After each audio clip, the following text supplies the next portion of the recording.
Waalaikumsalam, selamat pagi. Berjumpa kembali bersama saya Wong Ganteng Sak Donya. Mohon untuk tidak menyebutkan nama dan identitas siapapun termasuk Anda dalam konten ini karena konten ini saya naikkan dalam YouTube. Gimana Mbak E? Oke. Mau nanya Mas Andro? Boleh. Boleh kan? Boleh. Gratis nanya. Terima kasih. Oke, terima kasih. Ini Mas Andro, kan saya proses ke Hong Kong. Ya. Terus kan saya kembali ke majikan lama gitu loh. Terus nomor referensinya sudah keluar tapi di imigrasi masih di pending, itu gimana ya Mas Andro? Oke, Samen sudah proses, nomor referensi sudah keluar tapi di pending. Ya berarti itu tinggal nunggu waktu atau agennya bertanya kenapa, minta alasan apa lagi, imigrasi minta reason apa lagi kok tidak segera dikeluarkan. Nah itu yang harus ditanya. Sebenarnya kalau referensi sudah keluar itu tinggal nunggu aja sebenarnya sih Mbak.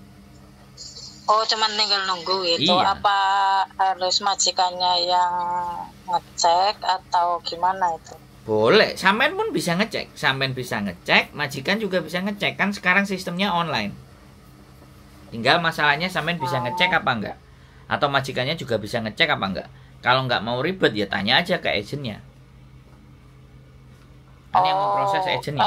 Tanya ke agennya, katanya sih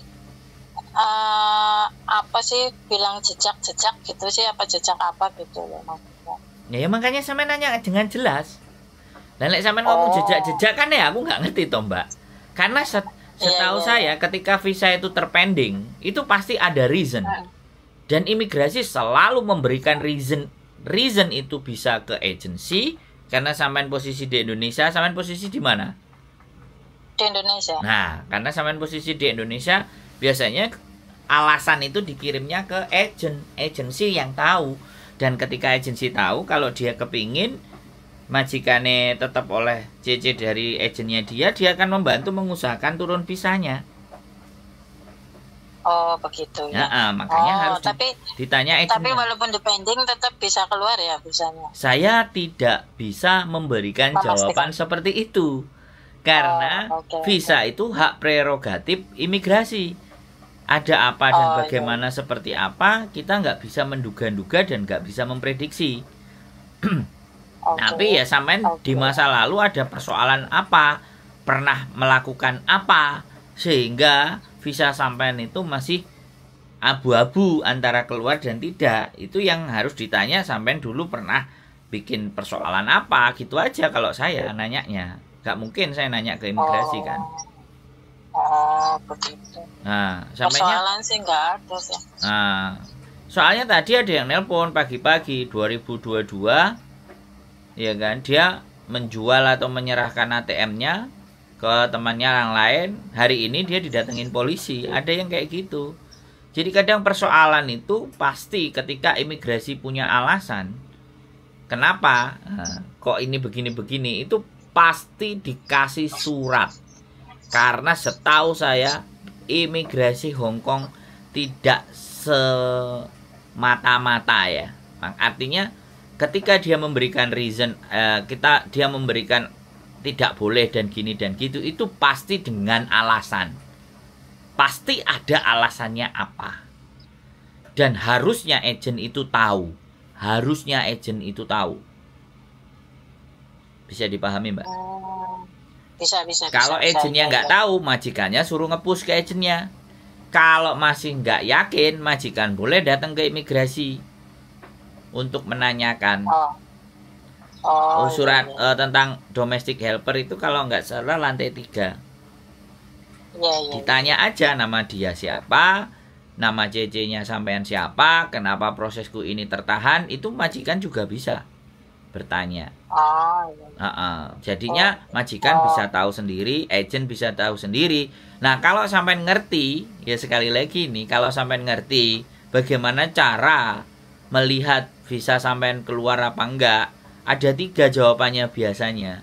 itu kalau di bahasa Indonesia kan ongoing progress, masih dalam progress, terus depending, ditangguhkan, kemudian approve itu disetujui, kalau enggak yang terakhir itu ditolak, refuse. Ada 4 kemungkinan jawaban itu, kadang ada 4. Kalau ditangguhkan itu pasti kenapa alasannya. Kalau ongoing progress itu nggak ada alasan, ya ditunggu aja. Tapi kalau ditolak itu juga ada alasannya. Jadi seperti itu, ditangguhkan dan ditolak itu ada alasannya. Kalau ditangguhkan itu biasanya ada syarat yang belum. Tapi kalau ditolak itu pasti keluar alasan juga. Itu bisa. Nah, tinggal kitanya bisa apa enggak. Karena memasukkan untuk proses visa itu reference letters sama nama sampean, terus tanggal lahir sampean biasanya. Bojoku kan biasanya ngecek-ngecek itu.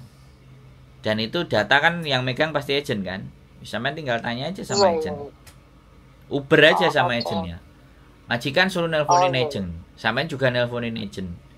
Sampean nek ngomong nang agent, aku loh ditanyain sama agent gimana. Nah, saiki awakmu piye? Lah agentnya juga majikane ya telepon agent. Iki piye prosesku? Aku bayar awakmu iki piye? Visaku ya opo? Nah, kayak gitu tuh, Mbak. Harus ada ditekan kayak gitu, Mbak. Biar dia ngasih tahu. Oke. Ada Udah lagi? begitu aja Mbak Fana. Cukup? Ya ada, terima kasih. Cukup. Terima kasih Siap. Oke, sehat selalu ya. Terima kasih Mas Andro. Ditunggu di Hong Kong. Yuk, bye bye. Oke. Assalamualaikum. Assalamualaikum. Waalaikumsalam warahmatullahi wabarakatuh. Terima kasih Mas Andro. Matur sembah nuwun.